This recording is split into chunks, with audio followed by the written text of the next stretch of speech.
오늘은 프랑스 사실주의 문학의 거장, 기드 모파상의 대표 장편 소설, 여자의 일생을 함께 이야기해 보겠습니다.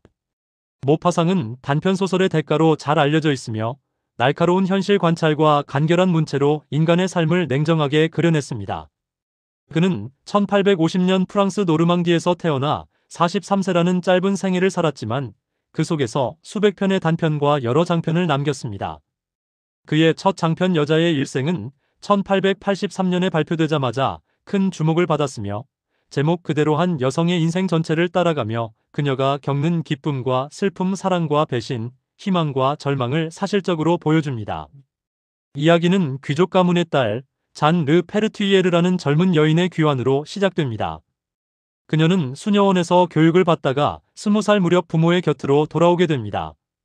잔은 아직 세상의 고통을 알지 못하는 순수한 영혼이었습니다. 부모의 사랑 속에 자란 그녀는 인생이 찬란한 햇살처럼 빛나고 눈부신 행복이 자신을 기다리고 있다고 믿었습니다. 그녀의 눈에 세상은 꽃이 만발한 정원처럼 아름답고 결혼은 새로운 기쁨의 시작이 될 것 같았습니다.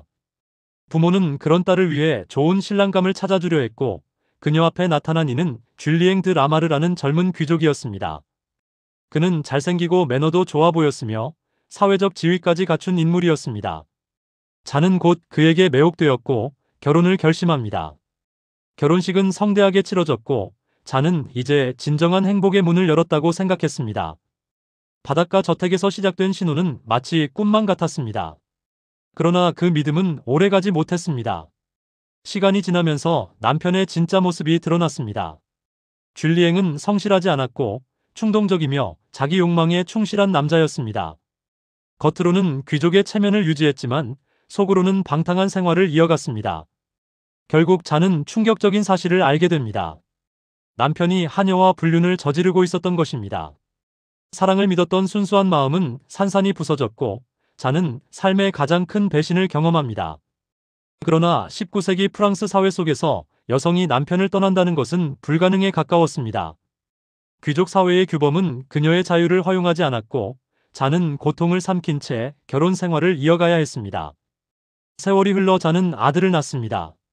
그녀는 아이를 품에 안으며 다시 희망을 찾습니다. 그러나 남편은 여전히 가정을 돌보지 않았고 무책임한 행동으로 가문의 재산과 명예를 위태롭게 만들었습니다. 잔은 부모의 따뜻한 위로 속에 살아갔지만 남편과의 관계는 점점 파국으로 향했습니다. 결국 줄리엥은 비참하게 생을 마감했고 잔은 어린 아들과 함께 홀로 남게 됩니다. 그녀는 이제 미망인이 되었지만 아들을 바라보며 다시 일어섭니다. 이 아이만은 내 삶의 빛이 되어줄 것이다. 그녀는 그렇게 다짐했습니다. 그러나 운명은 또다시 잔을 시험합니다. 아들은 어머니의 기대와는 달리 방탕한 삶을 살았습니다. 그는 사치를 즐기고 허영심이 많았으며 무책임한 선택을 반복했습니다. 잔은 아들을 사랑으로 붙들려 했지만 아들은 점점 깊은 빚더미로 빠져들었습니다. 잔이 품었던 희망은 무너져 내렸고 그녀는 다시 절망 속에 빠져들었습니다. 청춘은 어느새 지나가고 잔은 늙어갔습니다. 젊은 날의 설렘은 사라졌고 사랑의 환상도 사라졌습니다. 아들에 대한 기대마저 부서져 버린 지금 그녀는 삶의 의미를 잃은 듯 보였습니다. 젊고 아름답던 소녀는 이제 늙고 병든 여인이 되었고 그녀의 인생은 기쁨보다는 고통이 더 많았습니다. 하지만 모파상은 이 작품을 절망으로만 끝내지 않습니다.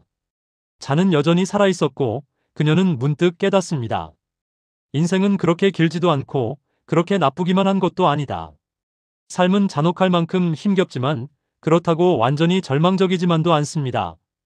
살아가는 그 자체가 의미이고 살아있다는 것만으로도 희망이 있다는 메시지가 이 작품의 마지막에 담겨 있습니다. 여자의 일생은 단순히 한 여성의 비극적 이야기가 아닙니다.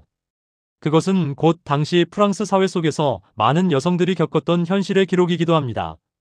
남편의 배신을 견뎌야 하고 자녀의 실패를 감당해야 했으며 사회적 제약 속에서 자유롭게 선택할 수 없는 삶을 살아야 했던 여성들의 이야기. 잔은 특정 인물이 아니라 시대 전체 여성들의 상징이었습니다. 모파상은 화려한 수사 없이 사실적인 묘사와 차갑도록 냉정한 시선으로 이 삶을 기록했습니다. 그래서 이 작품은 사실주의 문학의 전형으로 평가받습니다. 또한 이 소설은 인간의 인생 자체에 대한 성찰을 담고 있습니다. 인생은 결코 장밋빛이 아니며 때로는 잔처럼 연속된 불행으로 이어질 수 있습니다. 그러나 동시에 인생은 끝까지 살아낼 만한 가치가 있는 것이며 살아있음 자체가 의미가 된다는 깨달음을 전합니다. 이 작품을 쓴 기드 모파상은 단편소설의 거장으로 불렸습니다. 짧지만 강렬한 그의 작품은 인생의 진실을 담담히 드러냈습니다. 그러나 그의 첫 장편 여자의 일생은 단편에서 보여주던 날카로운 현실인식을 넘어 한 인간의 평생을 관통하는 깊이를 보여주었습니다. 이 작품은 지금까지도 프랑스 문학사에서 빼놓을 수 없는 걸작으로 남아있습니다. 여자의 일생은 젊음의 환상, 결혼의 기대, 사랑의 배신, 모성의 희망과 좌절, 그리고 노년의 쓸쓸함을 모두 담아낸 인생의 축소판입니다. 자네 삶을 따라가다 보면 우리는 모파상이 우리에게 던지는 질문을 듣게 됩니다. 인생이란 무엇인가? 행복은 어디에 있는가? 그리고 우리는 그의 대답도 듣게 됩니다. 인생은 완벽히 행복하지도 않고 완전히 불행하지도 않다. 다만 살아가는 그 자체가 의미다.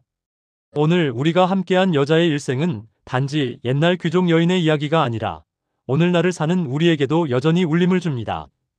인생은 예측할 수 없는 고난과 기쁨으로 얽혀 있지만 그 모든 과정을 살아내는 것이 곧 인생의 가치라는 것을 잊지 말아야 할 것입니다. 이상으로 모파상의 여자의 일생 이야기를 마칩니다.